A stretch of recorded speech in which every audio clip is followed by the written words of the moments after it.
Hey there, it's Colin, Mile High Modern, checking in. We are in November and we're talking about October stats, but we're also going to discuss the dynamics going on in our markets, Boulder, Denver, Boulder County, which are all behaving fairly similarly. They have their own niche micro differences, but I feel comfortable lumping them in together, especially as it relates to national markets.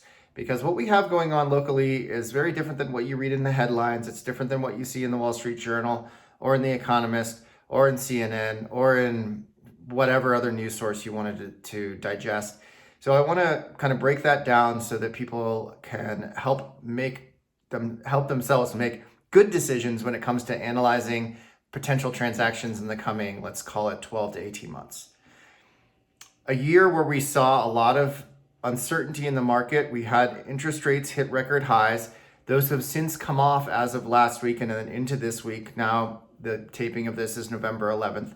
So, interest rate environment has been challenging, right? This is making the cost of money more expensive. This is also making the barrier to entry very significant. We're talking about a market that has appreciated most markets 30 to 40% in the last 5 years.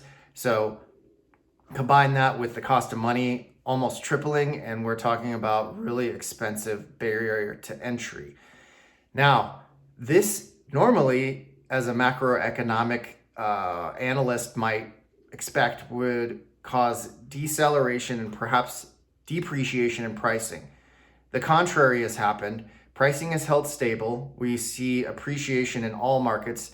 City of Boulder, Boulder County, and Denver metro markets have all appreciated year over year. And I think these are really great years to compare because these are both times when we were in high interest rate environments. And the first time we were really experiencing that in 3 years was the last quarter of 2022.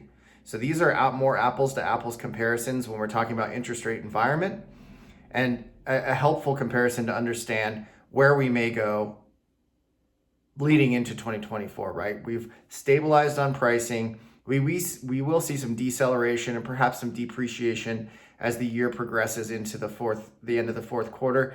And then if seasonality rings true and we experience a market that we've seen in the past decade, transaction volume will pick up probably in the first, second, third week of February, all the way through till midsummer. And that also leads to an increase in pricing, an increase potentially in competition. And what that will look like next year is anyone's guess, because I do think that we're going to see a more varied market when we experience really the full spectrum of transaction styles. Whereas in years past, especially in the last couple of years, we've been pretty attuned to dealing with competition on a quarter, a half or so of transactions out in the marketplace. Now, I think it's going to be more of the exception, not the rule, to have competition. However, I think we will see sellers dig their heels in, and rightfully so, on their pricing, knowing that days on market are going to increase. But most sellers that are in the marketplace don't have to sell. They're sitting on record equity. They are usually either owning their home outright or have a 3% or below interest rate. So the motivation is a little different on the sales side, which makes it a more interesting market when trying to approach it from the buy side. So all dynamics that are worthwhile considering as you're evaluating the market today and as we enter into 2024. I think the overall theme here is we're in a very strong market. I think there is tremendous opportunity on the listing side next year. We know perhaps the worst is behind us on the listing side, and opportunity is abound to really capitalize on really record equity levels that have been earned in the last decade and move up, move down, move laterally, capitalize, do whatever your life dictates, move out of the country, who knows.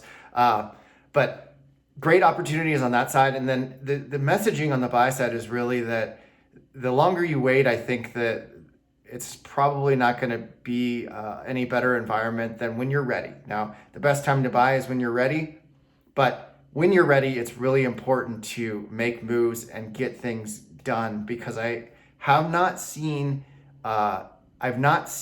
waiting be to the benefit of my buy side clients in a long, long time.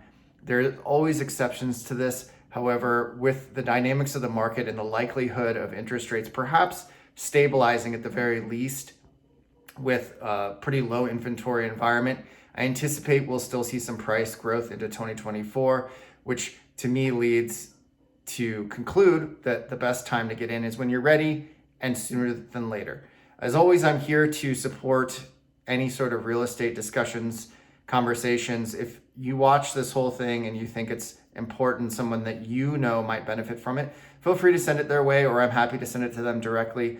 Reach out as always with anything that's of importance that I may assist with. Until next time, take care, ciao.